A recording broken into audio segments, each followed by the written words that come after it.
So Kilkenny are back-to-back Leinster champions after 110 from TJ Reid, spurred them on to victory over Dublin here at Croke Park. Finished off 125 to 19 points, and Kilkenny were absolutely full value for this win.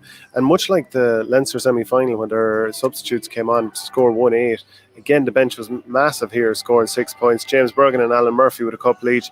Killian Buckley and Michael Carey, who was bombing forward from the back, they also got in the score sheet. Murphy also winning that penalty when Jake Malone was sin-binned. A little bit harsh to be sent to the sin bin for that, I have to say. I felt Dublin's free taking cost them throughout the game. Just a couple of killers with Donald Burke, but like the real story here is how Dublin's panel was hit with COVID and close contacts, and it robbed them of having Cian O'Callaghan in the full back line and Ronan Hayes, who's looking like a real star forward in the forward line.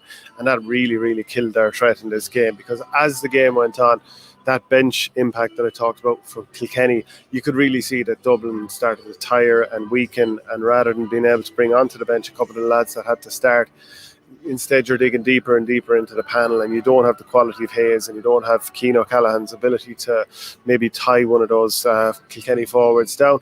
I'm sure Kilkenny are very pleased with this performance and how James Maher did coming in wing back on Danny Sutcliffe. Sutcliffe was on fire in the first half, where he was snapping ball, throwing over a couple of scores, but James Maher, who came on against Lee Chin in the Leinster semi-final, he came in here again and had a really good impact from the get-go this time. Scored 3 points of his own to send them to basically send Dublin in the other direction, and very much won that battle as the game wore on. And Dublin just didn't have a goal threat, didn't have a scoring threat. They had a couple of half-quarter chances, if you like, for goals, but really I don't think anyone on the ground was complaining against Kilkenny. A little bit of a disappointing spectacle, really, but I don't think anyone can truly blame Dublin here.